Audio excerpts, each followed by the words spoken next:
Hi everyone, Corey here from Tales from a Polk County Girl, and in this video, it's my quarterly writing update video.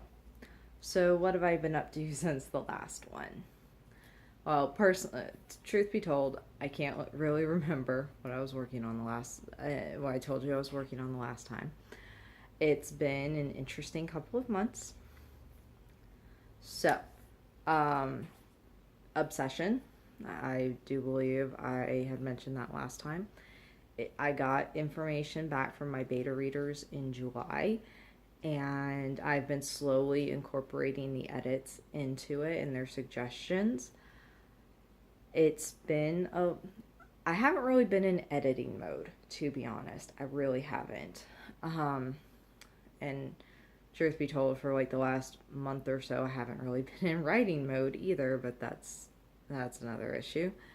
Um, so I'm still working on Obsession, and like I said in I think my October goals update video, I'm just ready to be done with Obsession. I'm kind of tired of the feelings that it brings up in me because it was based on an issue I had at work, and my t-shirt's crooked, and I'm just tired of reliving it, to be perfectly honest. Um, let's see, what else was I working on? Baking competition is still in progress.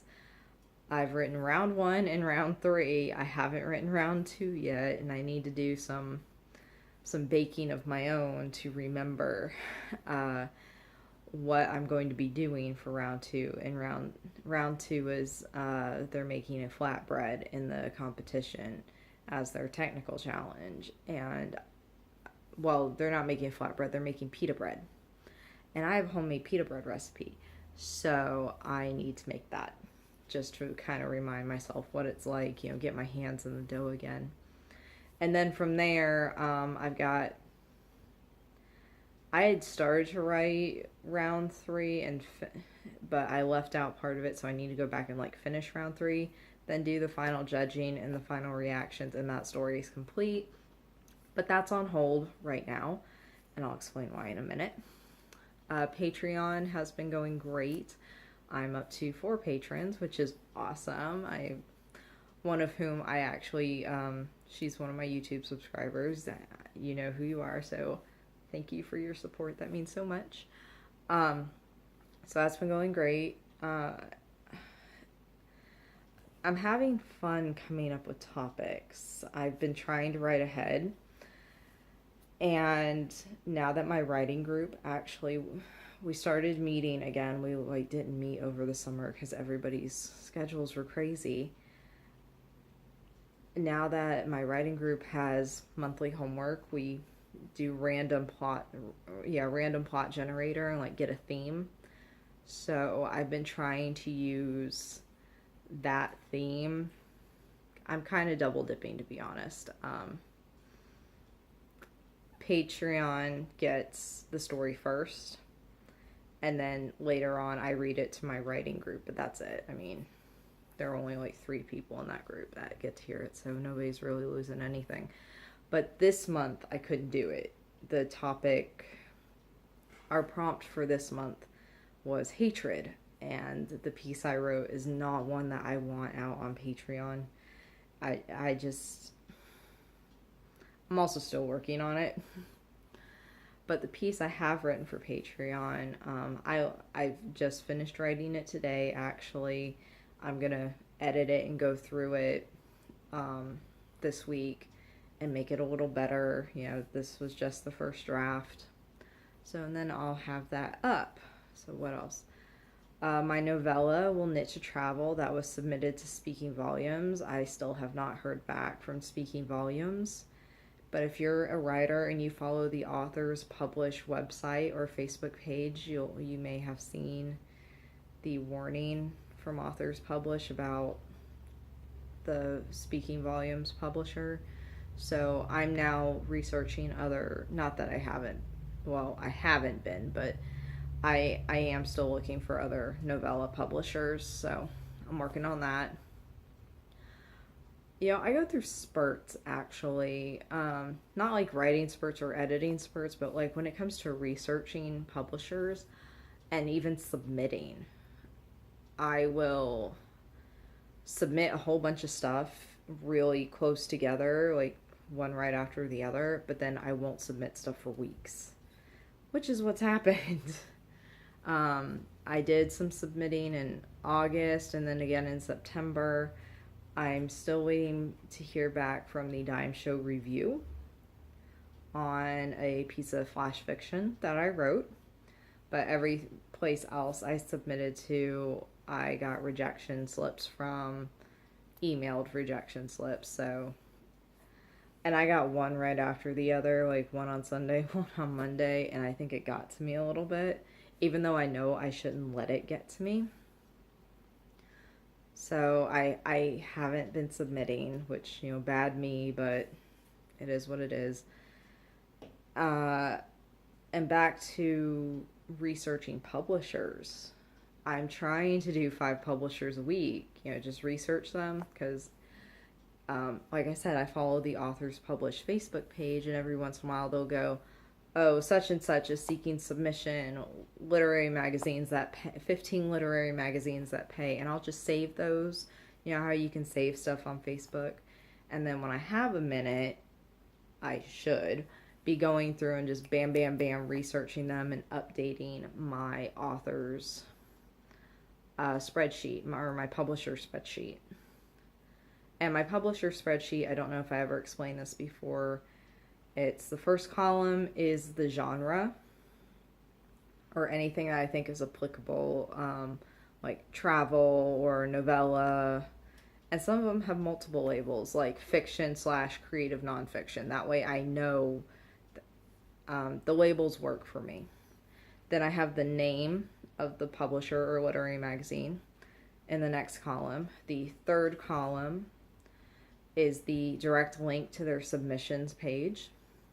The fourth column is any notes that I make, specifically response window time, which to me is very important.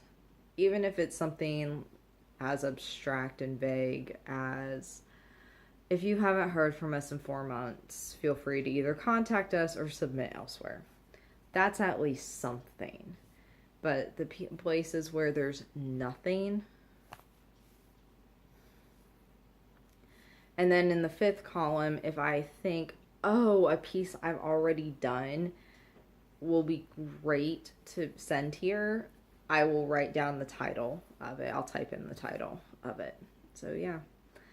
And I don't remember off the top of my head how many I have on that Excel spreadsheet at the moment, but that's okay. I've only added 5 this month when I'm supposed to have added 20, so I'm working on it. But I'm also gearing up, I say I haven't really been writing. What I have been doing, other than, the writing for my Patreon supporters and for my writing group prompt, I've also been doing a lot of research for my next novella, which is the book 2 in the Traveling Knitter series. This one, okay, so the first one was We'll Knit to Travel, where we go to England. The second one is going to be based in New Orleans. I love New Orleans, I really do. And I've been pulling all the information I can, like all the tours. Like I found, like every time I've gone to New Orleans, we've drawn up like an itinerary of what we wanted to do, and I've done that, and I still have them, so that's great. And also looking at the itineraries means I've got dates, so I can go check my personal journals, which again, that's a good reason for journaling. Writing fodder, it's great. And that's also leading into a big announcement, which I will explain more in a video next week, but here's a sneak peek. I am doing NaNoWriMo. So, and I just said I was doing research for a novella.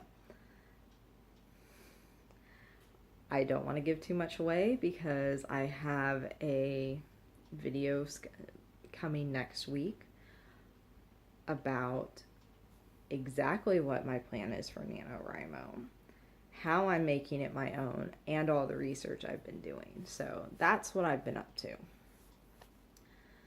I also reset up, I know, and I'm probably just confusing everybody at this point.